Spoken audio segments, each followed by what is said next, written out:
Despite what a lot of people think, you don't need a real expensive camera to start a YouTube channel or a blog.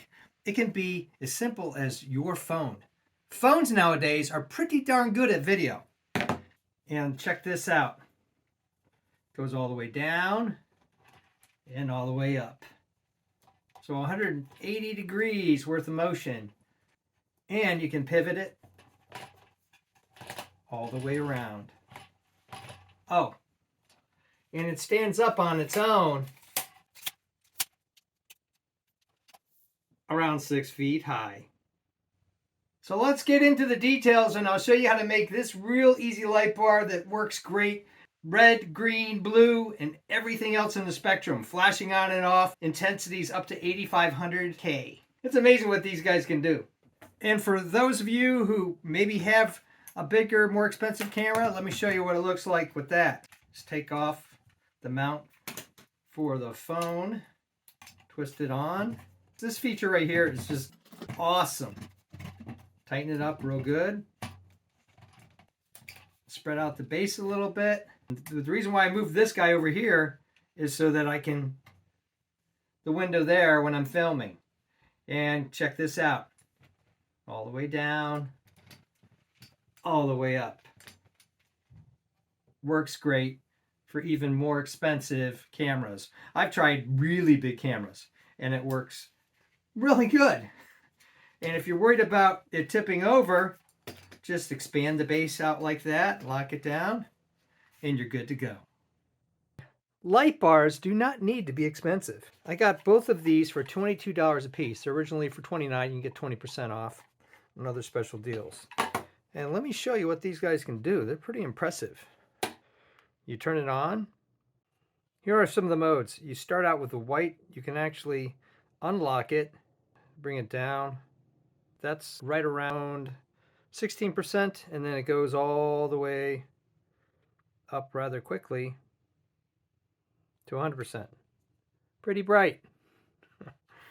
And it has other really great, interesting modes. We're going to bring the light down just a tad here so that it doesn't blind you. And then I'm going to use this sheet here because I don't want to blind you with the light, for those that are sensitive. Okay, so that's a yellow, and you can change the intensity of that. Let's get it in cop car. And then there's ambulance, fire, lightning, fireworks. That's a nice one. TV. And these are also that you can cast those kind of lightings. That's candle. That's not too bad. I'll show you that one. Party, where it just goes through and does different things. Fault bulb. Pulsing.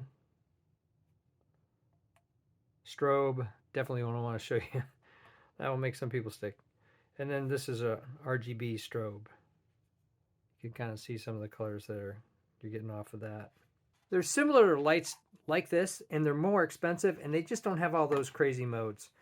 This is an unsponsored review. I didn't get paid anything to endorse this product, and it has C connectors here for the power. It doesn't come with a prong to go into the wall, but don't we, most of us, have something like that at this point? It's lightweight, only weighs a couple ounces, and it's got a fairly extensive instruction manual in all sorts of different languages if you really want to dive deep.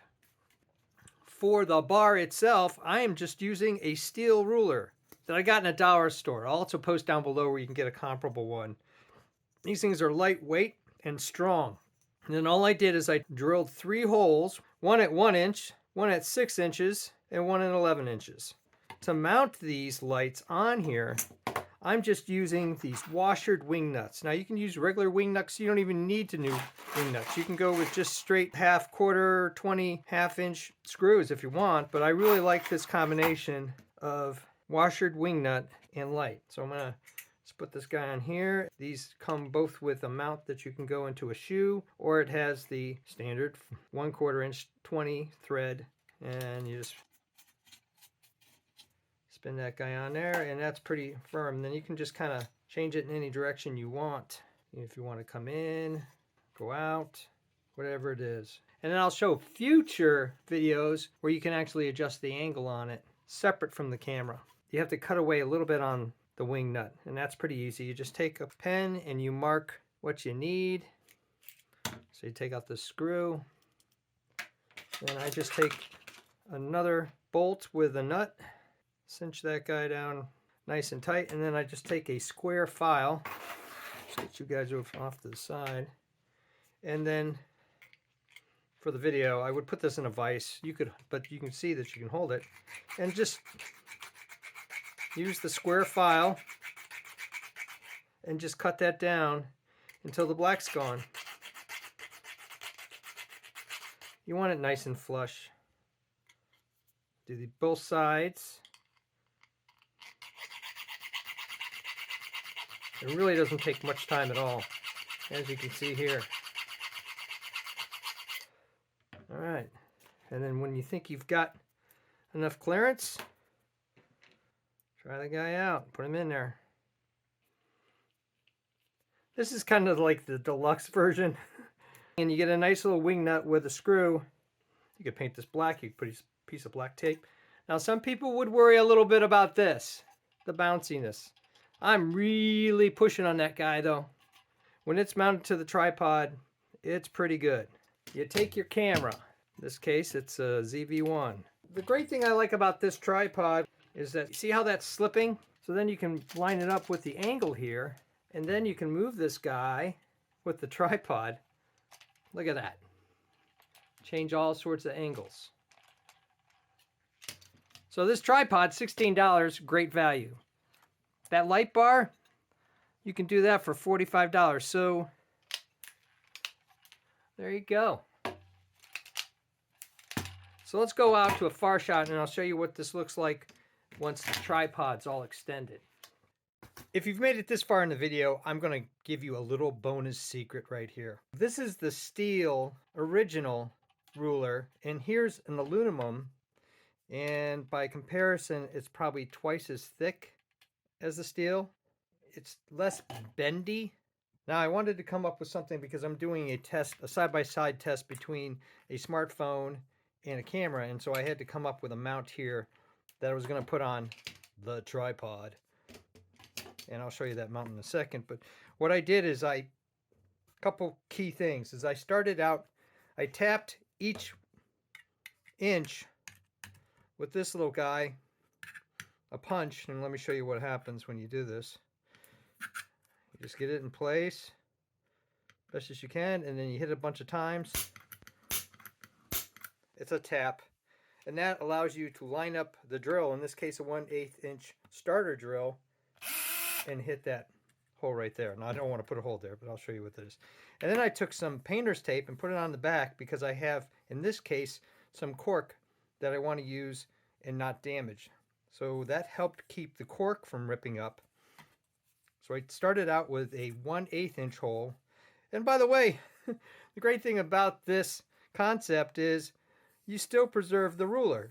So you haven't lost the functionality of the ruler. Now I'm going to follow up with a 1/4 inch drill bit on this side where I've got the painter's tape, drill down and finish off those holes across the ruler. Even with those extra holes, the strength is still there.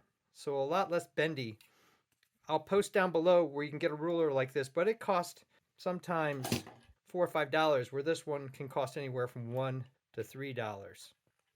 Your build, your choice.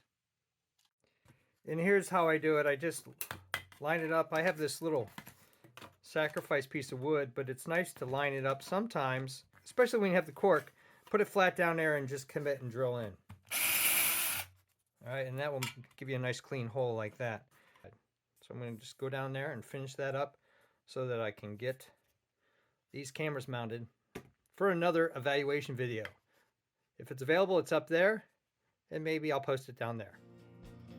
Thumbs up and comments, always appreciated. Thanks for watching. If you're interested in photography gear designs, sports gear designs, designs of all kinds, making and breaking stuff. I even do costumes, cosplay, and props. Check out my channel and please subscribe, because you never know what you're gonna see.